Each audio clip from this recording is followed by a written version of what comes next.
Dear friends, this is Abdul Basit, and you're watching Kaleidoscope.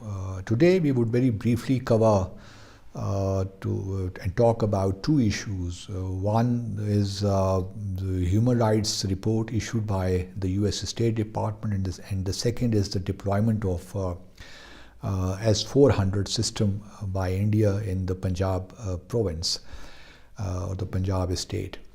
As for the human rights report, which is issued annually by the US State Department, it does talk about India and Pakistan, minorities issues, violence, blasphemy, and so on and so forth. But frankly speaking, the report, as always, is hypocritical because it very conveniently yet again ignores what is happening in the occupied Jammu and Kashmir. The state terrorism there, and what India is presently doing is genocidal, and then the way India is trying to change the demography of the occupied region is also should be a matter of huge concern for all democratic and democratic states. But the US, frankly speaking, as expected, par for the course, the US has very conveniently, it's showing indifference to the situation, and that is not acceptable.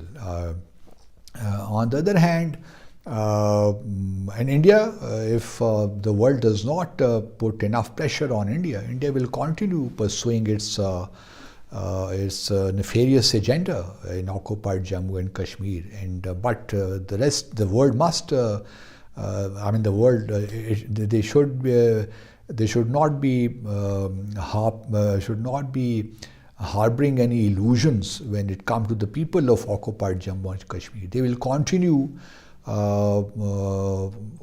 with their struggle for their right to self-determination, and there is no way that India would ever be able to win their hearts and minds, and the people of occupied Jammu and Kashmir would never accept India's occupation, and they will continue fighting against it, and they will continue rendering whatever sacrifices is to be given to realize their legitimate cause.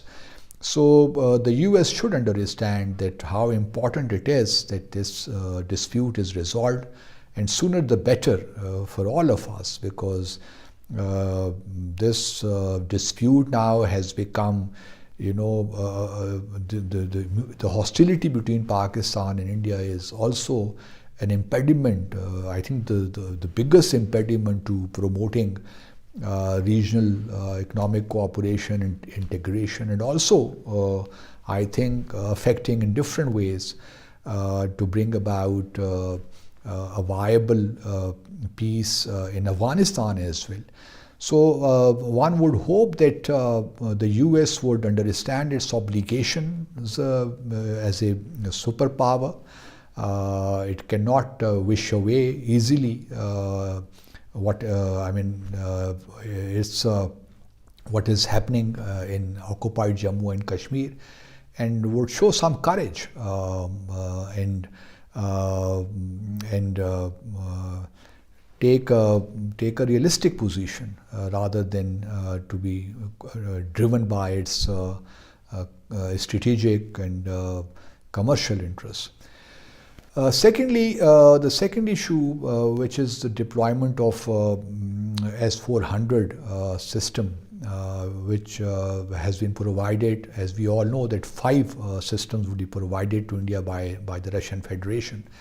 And that again is not a very happy development, because this system, the deployment of this system would push the two countries towards an interminable arms race. Though Pakistan has never been interested in getting into an arms race, but at the same time Pakistan cannot be oblivious to its genuine legitimate security requirements. And Pakistan will take every step necessary in order to maintain the credibility of its deterrence, so that India does not take advantage of any gap. And we have seen that how India put the entire region or pushed it to a precipice when it breached Pakistan's airspace on 26th of February 2019. So India is not a responsible country when it comes to its relations or its dealing with Pakistan, because India has shown time and again that it is, and the way it is working on its Gold Star doctrine is a clear proof that India is pushing the entire region towards more instability, and this is not going to really work, because Pakistan is determined, resolved to continue doing whatever, as I said earlier, whatever is imperative, essential for its security.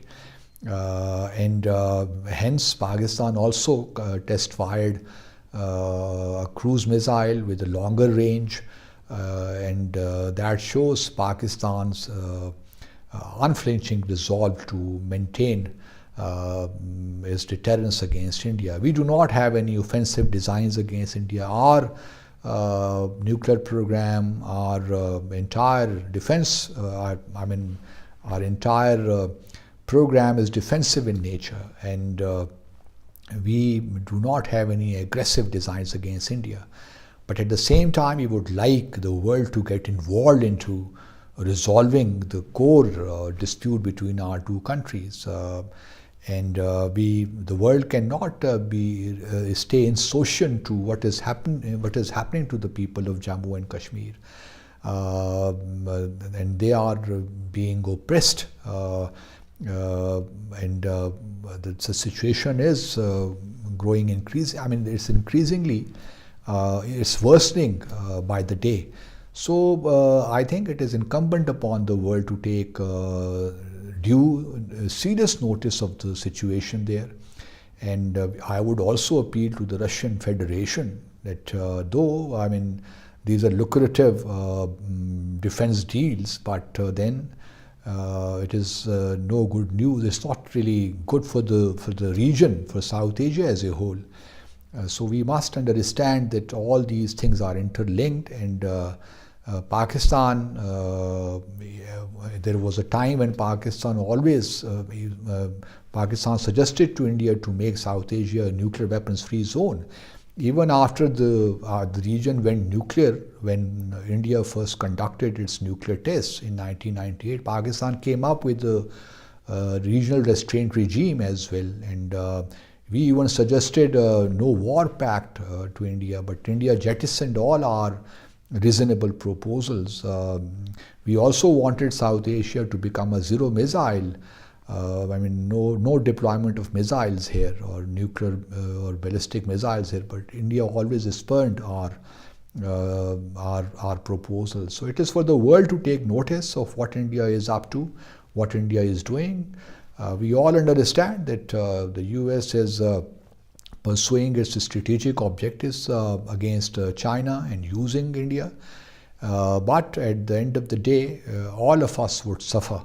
And if India continues spending billions and billions of dollars on its offensive